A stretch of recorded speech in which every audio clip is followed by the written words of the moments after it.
Good afternoon, and welcome to the first quarter market recap. Certainly a lot to talk about, and I think we'll start with the fact that Easter fell early on the calendar this year, and that proved to be a very fortuitous thing for investors. The Easter Bunny came and left a lot in the way of chocolates and candies for client portfolios, and truly it's always interesting when Easter falls this early.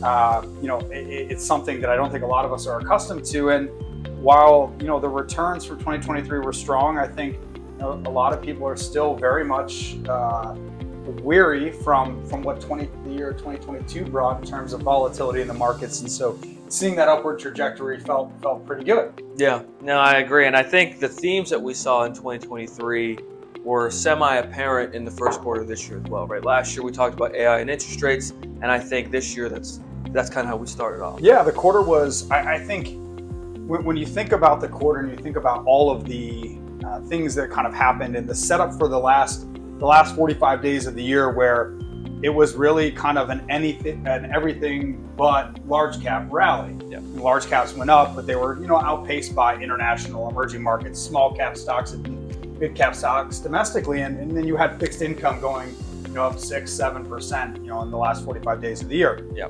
To start the quarter, obviously we had tech had a very strong had a strong quarter, but it wasn't just the Magnificent Seven, and I think that was kind of the first big revelation of 2024, was that the Magnificent Seven was not bulletproof. They weren't.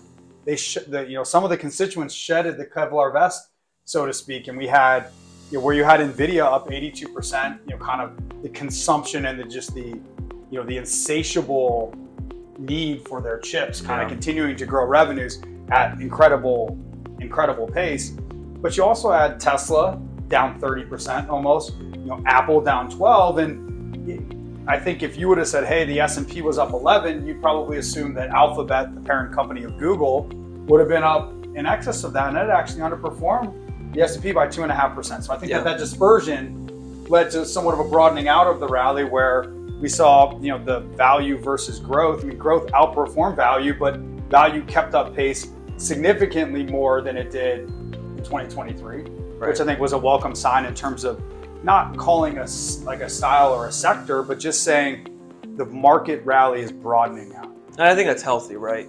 I think in previous years where you see a market rally that's led by 10 names, for example, you tend to see a lot of volatility, and I think seeing some broadening out, it would be pretty healthy for especially U.S. large caps. That narrowing of the market, if you just have those few names, typically that has historically been a worrisome sign, right, for markets. And so we did see that broadening out. So I think that was the kind of the first thing we saw, was this broadening out. The second big theme or takeaway is that we're really setting up for what I think is there's one person and one thing that are really going to control the markets and drive the narrative moving forward.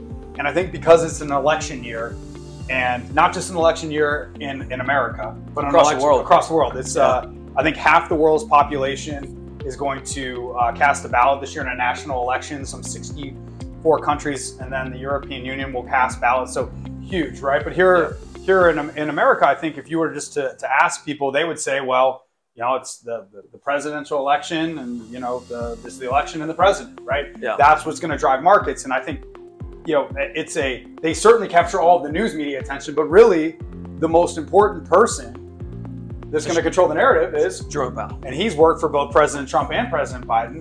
For those of you who don't know, Jerome Powell is the chairman of the Federal Reserve, and he, along with the Federal Open Market Committee, they control interest rates, and that is really where I think the big thing lying in front of investors, right, is the Fed going to cut in the second quarter, right? The market is expecting the first cut to happen by June, right? Yeah. And I think not only does it cut, but why does it cut, right? Is it cutting because we've got inflation tamped down, the soft landing looks like it's going to happen? That's positive for markets. If it cuts and it's because something broke, for example, we could see an opposite reaction of where you might expect in a rate cutting environment, you might expect equities to perform quite strong. But if something breaks or we somehow fall into some deep recession, quick recession, whatever the reason might be, I think you're going to see an opposite reaction from the markets. Yeah, and I think that it's certainly a less exciting topic to talk about monetary policy and Jerome Powell. It is much more interesting to talk about game theory of the elections and what states are going to be swing states and who's going to who's going to take over leadership of the European Union, and are the domestic politics in the United Kingdom, who's going to take over there. I think that those are certainly interesting topics and certainly much more fun than interest rate policy. But really, for the first time since 2008, 2009, you're going to have some dispersion in the way that global central banks conduct their policy. And I think that's going to inject some volatility, where just because the US goes one way with interest rate policy, the Bank of Japan might go in a different direction. Right. And so that leads us to the setup, and I kind of compare it into the letter for those that are going to read the letter after they watch the video. If we get the interest rate cuts for the right reasons, investors are going to get to keep the chocolate and the candy that's in the Easter basket. If we get it for the wrong reasons, the Easter basket for investors is going to look a lot like the Easter baskets at my house for my daughters Caroline and Claire, which is to say there's nothing left in the basket at all. Transitioning to kind of the third, I think, theme that we saw, and it's really kind of a broadening out of the discussion number one, which was we started to see some different stocks moving the market. It wasn't just all 7 stocks in the Magnificent 7 moving up, but we did see some things, particularly in the international markets, right? And a key theme for us coming into this year was the opportunity set in Japanese equities. So why don't you take a second, Sean, and walk us through some of the developments that happened in the international developed markets, specifically focusing on what happened in the land of the rising sun. Yeah, I mean, Japan performed exceptionally well in the first quarter of this year, outperforming U.S. large caps, which has been very difficult to do in the short to near term history. And this is an area of the market that we've been very constructive now for a couple of quarters. And there's a couple different reasons. Mostly, we're seeing positive economic growth. We're seeing corporate reform in Japan. So not to oversimplify, but effectively the regulator in Japan is making a lot of these Japanese companies a lot more shareholder friendly. Right? There's a lot of cash from the balance sheets in the past, and now these companies are going out, they're paying dividends. They're maybe buying businesses, they're investing that capital, and effectively they're increasing return on equity or increasing shareholder value, which is a very strong positive signal that we'd like to see within Japan. And then finally, the last thing I'll mention is we're seeing positive inflation in Japan, which kind of sounds counterintuitive based on how America has been combating inflation for the last 2 years or so. But in the sense of Japan, right, inflation is it's an indication of demand. And if you look in the past, Japan has had actually close to zero inflation from about 2015 to 2020. And we had negative inflation in 2021. And so seeing positive inflation is actually a good sign in this case, as opposed to what our opinions here in America on American inflation. And overall, we're very constructive in Japan. And it's taken about 30 years now for Japan to reach those all-time highs that we saw in the late 80s. And I think our expectation moving forward is hopefully that we can kind of continue this trend and continue moving forward. Yeah, I think it's always a good thing too, and it was a big part of the portfolio composition that we have on the non-US side, was this idea that Japan was going to, there was a lot of catalysts there, not the least of which was a weakening dollar, and that we certainly saw that kind of play out, and we'll be interested to see and follow it. But we believe that rally has legs coming out of a 35-year deflationary spiral. I also think that it's interesting that we got some good news in 2 parts of the market that were struggling this quarter, which were small caps and emerging markets. And small caps and emerging markets obviously very sensitive to interest rates. Yep.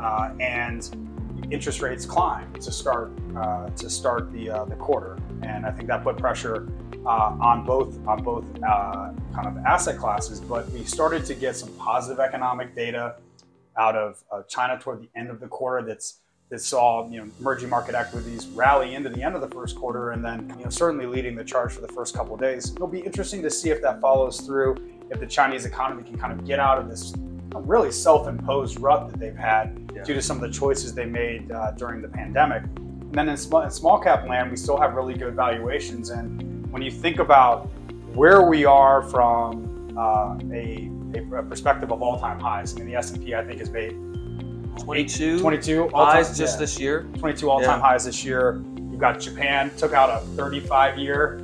They took them 35 years to get to an all-time high in the Nikkei, but they did it earlier this quarter, or earlier in the first quarter.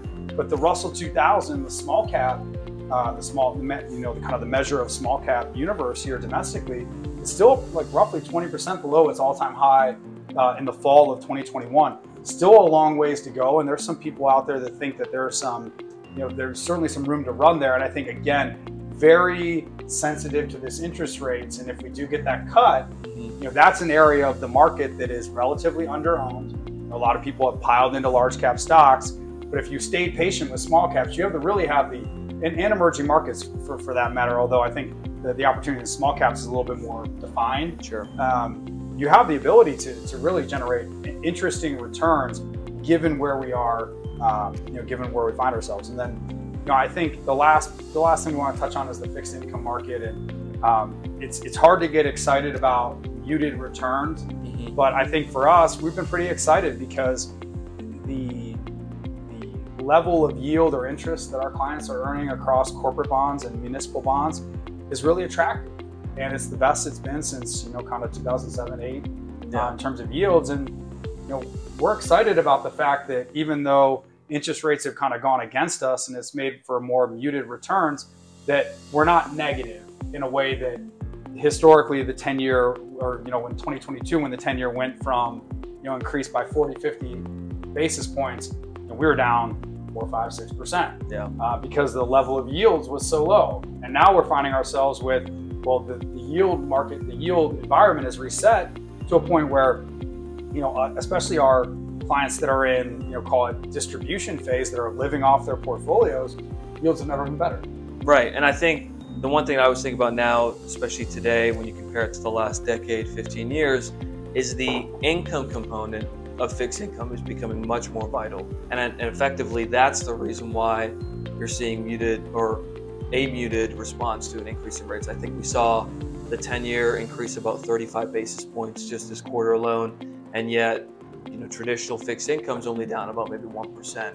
Under 1%. Under 1%. So, and you mentioned it earlier, or just now, that income component is much more important for some of our clients that are in preservation mode. But I think in the past, you've seen rates come down and you've seen that price increase, as we see that seesaw effect. And that's been very accredited to fixed income performance, historically speaking. But I think now moving forward, the focus is going to be on yields.